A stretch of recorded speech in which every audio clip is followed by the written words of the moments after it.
ऐसा अब जब हमने सोल्स की बात करी, अब ये एक वो हम उस टेंजेंट पे आ रहे हैं जहाँ पे हम ये बात कर सकते हैं कि इज़ इट कि अगर बाय चांस किसी इंसान के साथ कुछ गलत हुआ हो, या एक इंसान कोई बदले की भावना से उसकी एंडिंग हुई हो, या कोई इंसान बड़े पेन में जिसकी डेथ हुई हो, रिवेंज की भावना के साथ एक इंसान की डेथ हो जाए, तो क्या उसकी सोल फिर उस चीज़ के लिए वॉन्डर कर सकती है? डेफिनेटली करती है, डेफिनेटली ऐसा करती है, क्योंकि ये होता ही होता है। आप सोच के देखिए ना, किसी का डेथ हमें बार बार सिखाया भी तो रिवेंज ही जाता है ना।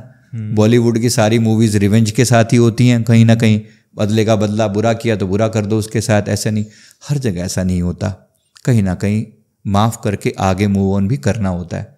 अब ये जो मैं आपको ये बात बता रहा हूँ, पीछे एक लड़के के साथ एक व्यक्ति हमारे पास आया, उसने कहा कि मेरी ना शादी नहीं होती, और जब भी कोई अच्छा काम करने लगता हूँ, शादी के विशेष रूप से शादी से जुड़ा हुआ काम, मेरा कभी सफल नहीं होके देता। उसने कहा कि मेरी एज लगभग उनकी 39 ईयर के आसपास की एज थी, और शादी के कोई रिश्ते आके ऐसे ही हट जाते थे, वो मना ही कर देते थे वो लोग कुछ टाइम के बाद।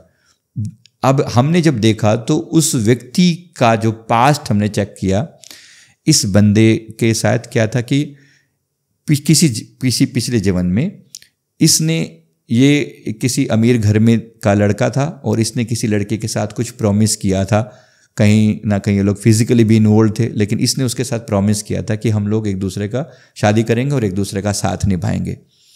अब ये अमीर घर का लड़का, वो लड़की इसके चक्कर में बदनाम हो गई सब जगह पर, भाई उसके साथ ये इन्वॉल्व है। अच्छा, फिर कुछ समय के बाद इसने घर वालों के प्रेशर में कहीं और शादी कर ली, उस बेचारी का जीवन बर्बाद हो गया, उसने सुसाइड कर लिया उस लड़की ने। अब सुसाइड करते हुए उसके मन की जो फीलिंग्स थी क्या थी, तुम्हारे कारण मेरा जीवन बर्बाद हुआ, मैं तुम्हें नहीं छोड़ूंगी। अब वो जो एनर्जी है, अब कोई इसको कहे कि नहीं वो आत्मा है कि नहीं है, या ये तो आप हवाई कहानियां सुना रहे हो, आपकी मर्जी, आप इसे कहानियां सुनो या जो मर्जी कहो, लेकिन एक एनर्जी है जी, एक जीता जागता इंसान है। आपने उसको इतना टच किया, इतना तकलीफ दी, क्या उसके अंदर कोई भी पीड़ा नहीं होती होगी? जरूर होती होगी। मुझे ऐसा लगता है कि अब उसकी सोल या उसकी जो एनर्जी है इसके साथ कनेक्टेड है। अब इस व्यक्ति का घर नहीं बसने देगी वो, एज सिंपल एज दैट। तुमने मेरा घर, मतलब मेरे साथ तुमने इतना समय बिताया, और तुम्हारे कारण मैं अपना जीवन कुर्बान कर चुकी हूं, और तुम अपना मजे ले रहे हो। बर्दाश्त नहीं है उसकी सोल को, उसकी सोल को, और इस जीवन में भी वो सोल की अटैचमेंट आज तक पेंडिंग है। हमने देखा कि उसकी सोल उसके आसपास में घूम रही है, मतलब एनर्जी उसके साथ कनेक्टेड है। कोई सोल कहे ना कहे वो उसकी मर्जी है, लेकिन एनर्जी है जो उसको किसी भी शादी के काम में, मंगल काम में उसको आगे नहीं बढ़ने देती। बाकी चीज़ें उसकी ठीक ठाक हैं, लेकिन इस चीज़ में कहीं दूर दूर तक कोई लेना देना नहीं। अब वो क्या है कि वो नहीं, अब इसके लिए क्या रास्ता है? इसको बोला कि पहले तो यार उससे माफ़ी मांगो, सीरियसली माफ़ी मांगो, गलती तो तुमने बड़ी करी है, राइट। आज आप तुम जितने मर्जी कारण बता दो, लेकिन गलती तो है।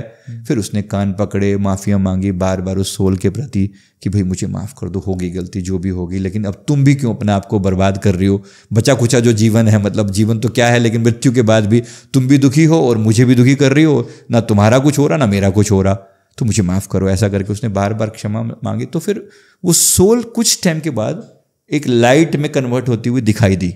इसने बोला कि मैं लगातार मुझे प्रेयर किया तो लाइट में कन्वर्ट होती हुई दिखाई दी, as if she has left it.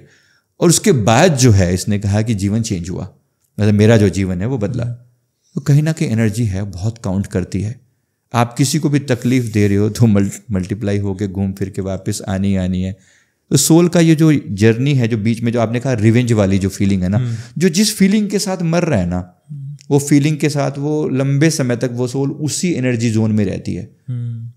आपको पता नहीं मेरी बात ये कैसी लगे, पर मैंने ऐसी सोल्स को फील किया है जो अब से मतलब 300, 400, 500 साल पहले की सोल्स हैं, जो अभी भी उसी एनर्जी जोन में अटकी हुई हैं। उनके साथ कुछ बुरा हुआ था, आज भी वो किसी की तलाश करेंगे, कोई मिलेगा तो मैं उसको ऐसे तंग करूंगी या परेशान करूंगी क्योंकि मेरे साथ बुरा किया किसी ने।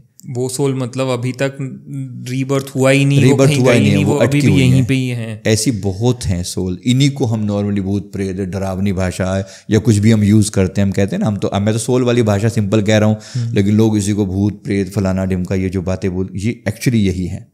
भूत मतलब जो भूत काल में जी रहा है, जो भूत काल में जी रहा है वो अपने पुराने पास्ट टाइम में ही जी रहा है, उसके लिए जीवन बदला ही नहीं है, वो वहीं पे उसकी बात एंड हो गई।